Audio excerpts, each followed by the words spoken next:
Hello, my dear viewers from Egypt to all over the world. Today we present you the second story in our channel. I hope you like romance. Come on, dears, like the video and subscribe to the channel. Here we go. Haya is 30 years old. She lives with her mom and young sister. She has been responsible for the house after her father's death. She has dedicated her life to help her mom. She didn't want her to work. She was the one who worked to afford all expenses. Her mom always told her, "Honey, when will you make me happy and get married?" Haya always said, "Don't sweat it, Mom. I don't want to get married. All I want is to be your back and bone. That's it. You understand that my young sis has no one except me, and she's attached to me? This is why I don't think about marriage in the meantime. Nada, dear, what would you like me to bring you when I'm home from work? I know that you wait for me every day to bring you some candy. What is that you like me to bring today?" "I like everything you bring me. Don't ever listen to Mom and get married. I want you to be with us forever. I don't want anyone to give you a hard time, as you already know how Dad used to make Mom angry." "Don't worry, dear. I'm not thinking of marriage, and I will never get married. But I really wish for the day you get married, my lovely chicklet." Despite the pressure that Hayat underwent, this was too light for her. She always liked to go to work to earn money by the end of every month and make her mom and sis happy. However, one day on her way to work, something weird happened. Let me introduce you to Rashid. He is a very shy guy who doesn't know how to talk to girls. In other words, he hates them and he can't trust any girl. One day on his way to work, he was shocked to see a girl in front of his car who was using her phone without giving any heed to the road. He was driving so fast and used the brakes at the last moment. Suddenly, the girl fell down in front of the car and lost consciousness. In that moment, Rashid was really unable to do anything. He put her in his car and he didn't know where to go. He was worried about being blamed. However, because of his good conscience, he took her to the nearest hospital. There the doctor told him that nothing bad has happened to her and that she was okay, but she needed to rest from that shock as she got a sedative. He stood in front of her and saw how beautiful she was. He said to himself that all girls are beautiful, but this girl is so beautiful. But no, I won't get affected by her beauty. All of them are liars. All of them are traitors. I can't stand any girl in the world. He kept looking at the watch. It was getting late. 1 hour, 2 hours passed, and she wasn't aware of anything. His friend called him. "Hello, Rashid. Why haven't you come so far?" "Sorry, something strange happened. I will make sure everything is going well, and then I will tell you everything. I had an accident, and it seems I hurt a girl. I'm waiting till she gets to her senses." "Hey, man, are you always nervous even at driving? Focus a little bit. I can't believe that even on the day you've come back from your travels and I haven't seen you for a while, you have an accident. Come on, I'm waiting for you. Don't be late."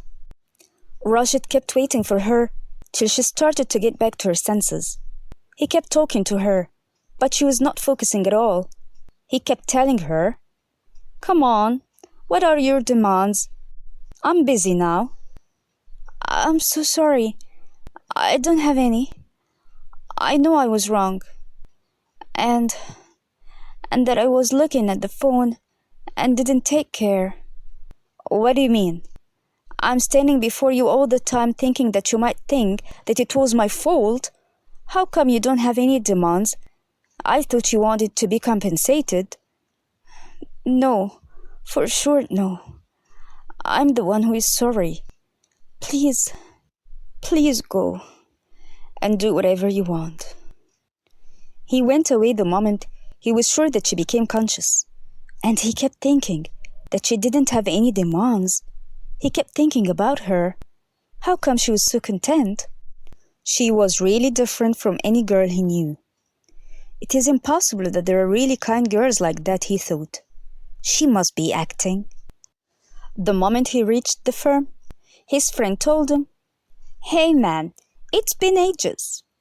Unfortunately, Haya was working at this firm, and she didn't know that that young man worked there too, and that he was the best friend of the boss.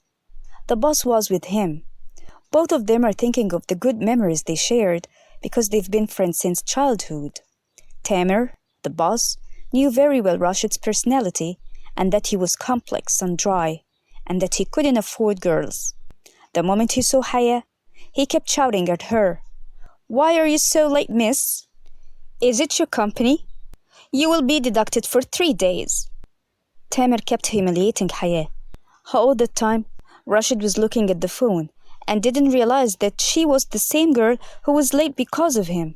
Suddenly, Rashid looked at her when she said, "I do apologize, sir. You don't know what happened to me." She was surprised to see Rashid standing, interfering and saying, "Yes, Tamer, leave her alone. I'm the one who is responsible for her lateness." "Are you there? Since when have you known Mr. Tamer?" Tamer stood up and said, "Okay, you can leave now. Consider there is no deduction." Although Haya went away, Rashid kept looking at her till she disappeared. That moment, Tamer realized how Rashid has changed. He started to ask him, "What's up, man? What are you thinking of?" In fact, Rashid was not focusing with him at all. "No, this is too much. Your looks are abnormal. Where is that Rashid who can't afford women?" He told him, "I still can't. Who told you that she got me? It's not a big deal. I just feel guilty towards her. She is really so kind. I thought she was gonna argue with me when she got back to consciousness, but I was shocked by her reaction. She gave in her rights so peacefully. How long has she been working here? How did you know her? This girl is so weird. She is different from any other girl. Am I right or not?" Tamer didn't answer him, but he felt that he was so interested in her, especially when Rashid tried to have every excuse not to be with him in the office and to go around in the firm to see Haya from a distance. Haya was a hard worker and was focusing only on her work. She didn't think of any other thing. But Rashid started to annoy her and told her that he invited her out for lunch. She looked at him with astonishment, especially they didn't know each other that well. He got nervous. He got nearer and said, "Am I not talking to you? I said come for lunch." She was so astonished. She stood to stop him and said, "Please, sir, this is a place of work. I won't allow anyone to exceed the limits with me. Excuse me, I have work to do."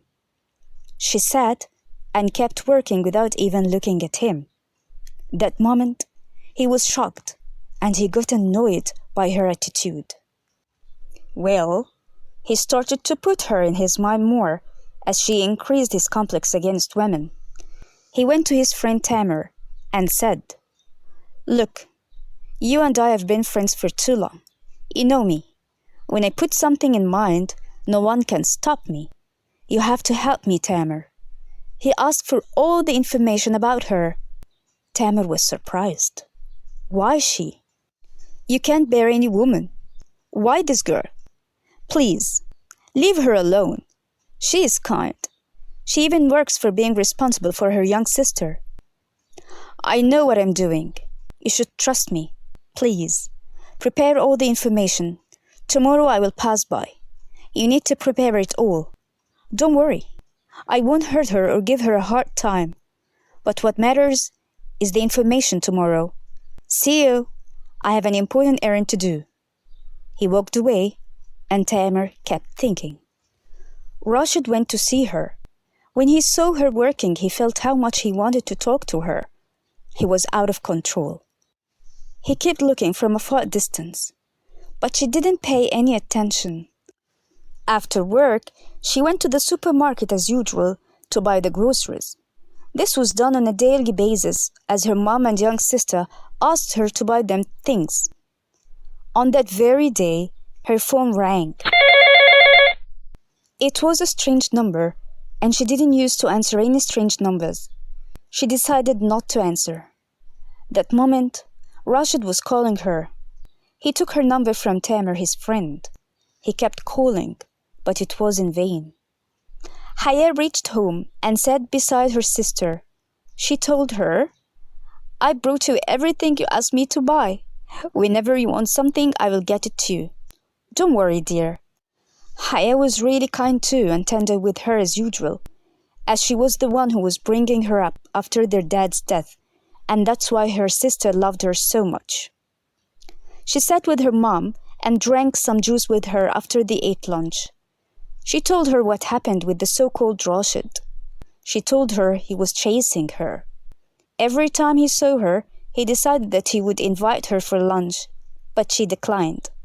When her mom heard her, she felt worried about her and said, "Take care of yourself, dear. In that field, anyone can harass you. You don't need problems." Haya said, "Don't worry, Mom.